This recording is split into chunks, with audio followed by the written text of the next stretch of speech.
مقرر بے مثال خطیب بے مثال مفتی محفوظ الرحمان صاحب کو دعوت دے رہے ہیں کہ حضرت والا آئیں اور اپنے قیمتی بیانات سے ہم سب کو محفوظ کریں۔ السلام علیکم ورحمۃ اللہ وبرکاتہ۔ الحمد للہ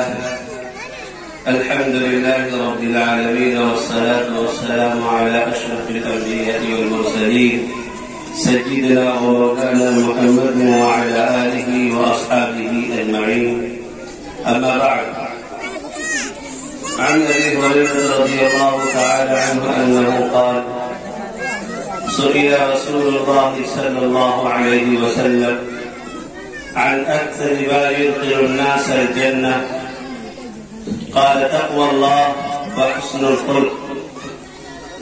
وسئل عن أكثر ما يدخل الناس النار، قال: الفم والفرج، أو كما قال صلى الله عليه وسلم۔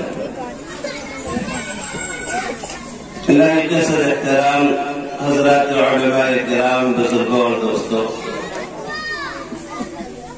آج کی یہ نشست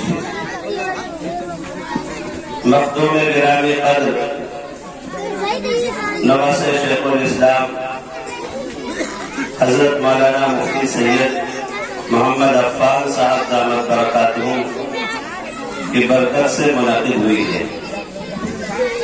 حضرت کی نصیحتوں سے ہم سب ابھی انشاءاللہ لطف اندوز ہوں گے۔ اللہ تبارک و تعالی کا بڑا کرم ہے کہ اللہ پاک نے حضرت کے دل میں بات ڈالی اور ہم لوگوں کی حقیر سی درخواست کو قبول فرمایا اور آپ تشریف لائے۔ یہ آپ کے لیے بھی سعادت کی بات ہے۔ اللہ کے نبی صلی اللہ تعالی علیہ وسلم کا ایک چھوٹا سا ارشاد میں نے آپ کے سامنے نقل کیا ہے۔ سیدنا ابو ہریرہ رضی اللہ تعالی عنہ فرماتے ہیں، حضور اکرم صلی اللہ تعالی علیہ وسلم سے ایک مرتبہ یہ سوال کیا گیا کہ عموماً جنت اور جہنم میں داخلے کے اسباب کیا ہیں؟ ہم اور آپ بھی سوال کرتے ہیں اور علماء کرام سے پوچھتے ہیں، لیکن ہم اور آپ جو سوال کرتے ہیں سوال کا انداز جدا ہوتا ہے۔ طرح طرح کے سوالات کیے جاتے ہیں جن سے نہ دین کا کوئی فائدہ وابستہ ہوتا ہے نہ آخرت کا کوئی فائدہ، الٹی سیدھی باتیں پوچھتے ہیں۔ لیکن مسائل سیکھیں، ہم اپنے کامیابی کے راستے معلوم کریں، کاروبار کر رہے ہیں، کھیتی باڑی کر رہے ہیں اور سیاست میں ہیں، اب اس سلسلے میں معلوم کریں علماء کرام سے کہ اس لائن میں ہم کامیاب کیسے ہو جائیں گے۔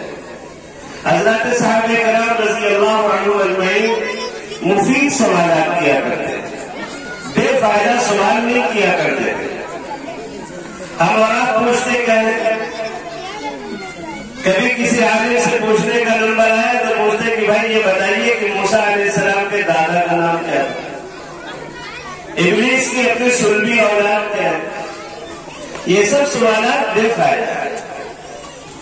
ہمیں اتحیات یاد نہیں ہوتی، دعائے قنوت یاد نہیں، درود شریف یاد نہیں، اور اس طرح کے ہم سوالات کے پیچھے پڑے ہوتے ہیں۔ سیدنا ابو ہریرہ رضی اللہ تعالی عنہ نے ایک ضروری سوال کیا۔ حضرت ابو ہریرہ اس سوال کا تذکرہ کر رہے ہیں، صحابہ کرام نے ایک ضروری سوال کیا کہ جنت میں داخل ہونے کا سبب کیا ہے اور دوزخ میں داخل ہونے کا سبب کیا ہے؟ کون سے اعمال ایسے ہیں جو ہمیں اللہ کی نعمتوں کا مستحق بنائیں گے اور کون سے اعمال ایسے ہیں جنہیں اختیار کر کے اللہ کے عذاب کے حقدار بن جائیں گے؟ جناب رسول اکرم صلی اللہ تعالی علیہ وسلم نے بہت ہی آسان انداز میں جواب دیا۔ آپ نے فرمایا کہ جنت میں داخل ہونے والے دو اہم اسباب ہیں، ان میں یہ کہ تقوی اللہ، اللہ کا ڈر دل میں پیدا ہو جائے، اور دوسرا سبب حسن الخلق، ہمارے اخلاق عمدہ ہو جائے۔ اللہ کا ڈر تمام اچھائیوں کی بنیاد ہے۔ ہم کچھ بھی کر رہے ہو، اگر خدا کا ڈر ہے، دنیا کے کسی بھی شعبے سے وابستہ ہو، کسی بھی شعبے میں ہم زندگی بسر کر رہے ہو، اگر خدا کا ڈر ہے تو وہ کام جو دنیاوی کام نظر آ رہا ہے اللہ کا تقرب حاصل کرنے کی طرف ہمیں لے جائے. تو سب سے پہلی چیز اللہ کا ڈر دل میں پیدا کرنے کی کوشش کرنی چاہیے. اور اللہ کا ڈر کیسے پیدا ہوگا؟ قرآن مقدس میں اللہ تعالیٰ نے فرمایا یا ایھا الذین آمنوا اتقوا اللہ وکونوا مع الصادقین.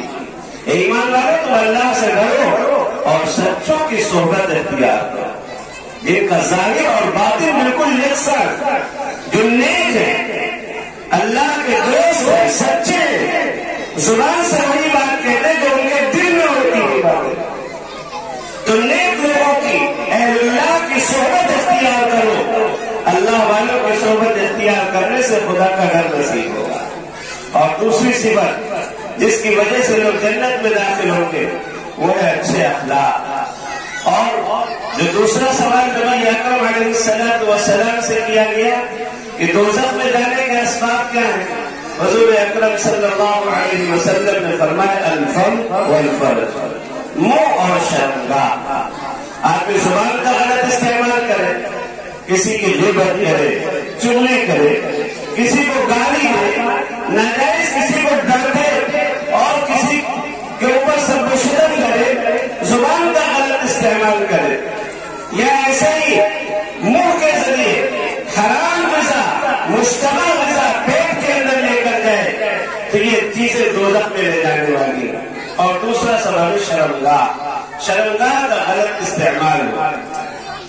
تو میرے بزرگوں اور دوستوں، نبی اکرم صلی اللہ علیہ وسلم سے جو سوالات کیے گئے کہ جنت میں داخل ہونے کے اسباب کیا ہیں، انہیں اختیار کرنا چاہیے. اللہ کا ڈر دل میں پیدا کرنے کی کوشش کرنا چاہیے، اپنے اخلاق کو درست کرنے کی کوشش کرنا چاہیے.